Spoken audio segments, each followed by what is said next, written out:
Apakah benar Yunani dan India sampai terkejut melihat kekuatan maritim Indonesia yang kini disebut-sebut setara dengan Cina dan Rusia? Sementara Malaysia cuma bisa menonton dari jauh? Ya, kedengarannya provokatif. Tapi kalau melihat data dan dinamika beberapa tahun terakhir, pertanyaannya justru terasa semakin relevan. Dan di akhir video ini, semuanya bakal terlihat secara jelas. Indonesia masuk ke dalam 5 besar daftar angkatan laut bersenjata terkuat di dunia. Hal ini berdasarkan World Directory of Modern Military Warships. Indonesia menempati urutan keempat menyusul Amerika Serikat, China, dan Rusia. South China Morning Post melaporkan WDMMW menyusun daftar ini berdasarkan jumlah kapal perang dan kapal selam serta sejumlah faktor lainnya seperti usia armada, logistik, hingga kapabilitas pertahanan dan penyerang. Dalam beberapa tahun terakhir, peta kekuatan maritim Asia Tenggara berubah total. Indonesia yang dulu dianggap berjalan pelan dalam isu keamanan laut, sekarang berdiri sebagai pusat gravitasi keamanan Indo-Pasifik. Perubahan ini bukan terjadi dalam semalam. Ia lahir dari jaringan diplomasi maritim yang diperkuat secara sistematis. Salah satu momentum paling mencolok muncul saat kapal Indian Coast Guard ICGS Vrigaha berlabuh di Jakarta pada Desember 2025. Kunjungan itu menjadi sinyal kuat bahwa Indonesia bukan hanya transit, tapi simpul strategis dalam rute keamanan Samudra Hindia Pasifik. Pembaruan MOU 3 tahunan antara Bakamla dan Indian Coast Guard pada Januari 2025 mempertegas seluruh arah baru ini. Di atas kertas, MOU itu terlihat formal, tapi secara teknis ia adalah fondasi jangka panjang, mulai dari interoperabilitas kapal patroli, pertukaran intelijen maritim, penanganan polusi laut lintas negara, hingga simulasi SAR. Negara yang bisa mengelola hal seperti ini bukan lagi sekedar negara kawasan, melainkan kekuatan maritim yang sedang naik kelas. Di titik inilah Malaysia mulai merasa panas. Selama ini mereka mengaku sebagai poros maritim Asia Tenggara, tetapi saat negara besar mencari mitra strategis, pilihan mereka jatuh ke Indonesia, bukan ke Malaysia. Faktor pendorongnya jelas. Malaysia masih terjebak dalam persoalan klasik, mulai dari minimnya kemampuan Coast Guard, konflik perbatasan maritim yang tak tuntas, hingga kapasitas pengawasan laut yang sering dipertanyakan. Mereka mencoba membangun citra sebagai penjaga laut Natuna Selatan, tetapi kenyataannya, jaringan internasionalnya stagnan dan kemampuan operasionalnya tidak tumbuh signifikan. Diplomasi maritimnya pun sering tidak konsisten karena terganjal politik domestik yang berlapis. Indonesia justru melangkah jauh. Selain memperkuat koordinasi dengan India, Indonesia juga memperluas jaringan hingga Mediterania melalui kerjasama Bakamla dengan Hellenic Coast Guard dari Yunani. Di Eropa, Yunani menjadi simbol penting NATO dan Uni Eropa dalam rute energi dan perdagangan. Ketika mereka melihat Indonesia sebagai mitra strategis, itu menunjukkan bahwa reputasi maritim Indonesia tidak lagi terbatas pada kawasan Asia Tenggara, tetapi mulai diperhitungkan di peta maritim global.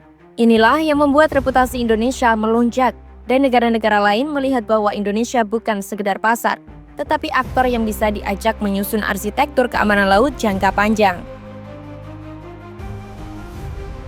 Pertemuan Second High Level Meeting WTCJ Indian Coast Guard.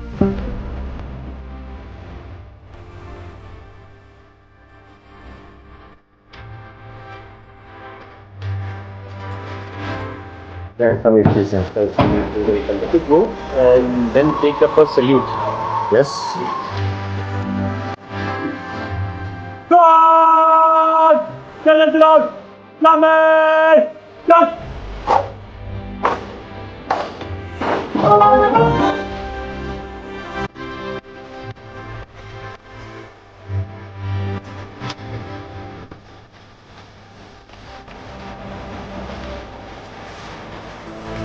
Come on, George! आपके मिशन के लिए तैयार शिमल!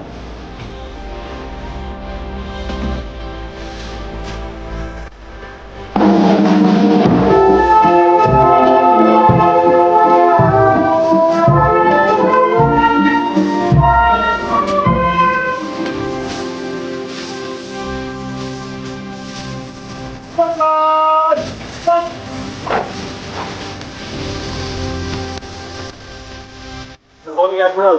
Morning. Welcome to Coast Guard Headquarters. Thank New you. Delhi for the high-level meeting. Thank you for having me. Pleasure to host you as your members of your delegation, and look forward to it.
Indonesia masuk ke dalam 5 besar daftar angkatan laut bersenjata terkuat di dunia. Hal ini berdasarkan World Directory of Modern Military Warships. Indonesia menempati urutan keempat menyusul Amerika Serikat, China, dan Rusia. South China Morning Post melaporkan WDMMW menyusun daftar ini berdasarkan jumlah kapal perang dan kapal selam serta sejumlah faktor lainnya seperti usia armada, logistik, hingga kapabilitas pertahanan dan penyerang. WDMMW juga melihat keseimbangan sejumlah faktor terkait dengan jenis aset dan konsentrasi penempatan aset-aset. Mereka kemudian memberi nilai True Value Rating atas 36 angkatan laut negara yang mereka survei. Berdasarkan nilai akhir tersebut, WDMMW menempatkan Indonesia di posisi keempat setelah Amerika Serikat, China, dan juga Rusia.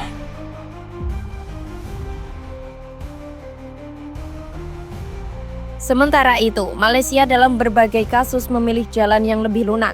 Nota protes, konferensi pers, atau retorika diplomatik sering menjadi respon utama mereka saat kapal asing masuk ke wilayah mereka. Malaysian Maritime Enforcement Agency (MMEA) kerap diberitakan kekurangan kapal, kekurangan anggaran, dan kesulitan mempertahankan patroli rutin. Bahkan, beberapa analis menyebut Malaysia tidak memiliki kapasitas operasional yang seimbang dengan ambisi retorikanya. Inilah titik perbandingan yang paling telanjang. Indonesia memperkuat armada patroli, meningkatkan respon cepat, membangun kerjasama internasional, dan memastikan kehadiran di laut. Malaysia justru terhambat oleh keterbatasan internal. China ceroboh lagi perairan air Malaysia. Malam tadi, 3 kapal pengawal pantai China dikesan menceroboh ZEE Malaysia dekat perairan Sarawak. Kapal yang terlibat CCG 5302, 5304 dan 5306. Yang paling berani, CCG 5304 ni dilaporkan sampai 50 batu nautika daripada pesisir pantai Sarawak tau. Yang lagi pelik, 5306 dan 5302 ni dah keluar masuk sejak 12 Oktober lagi tau. Dah macam tukar shift dah nak jaga kawasan orang. Tapi kenapa China buat macam ni?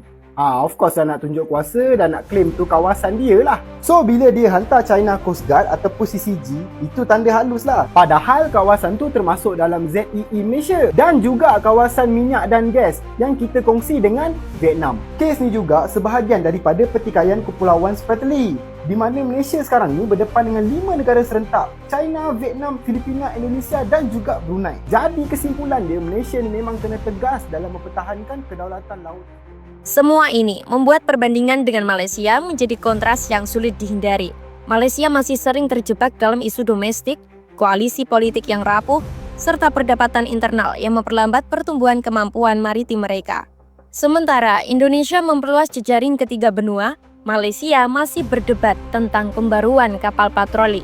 Selisih kapasitas itu semakin besar seiring waktu. Indonesia bukan hanya mengikuti permainan maritim global. Indonesia sedang ikut menentukan aturannya.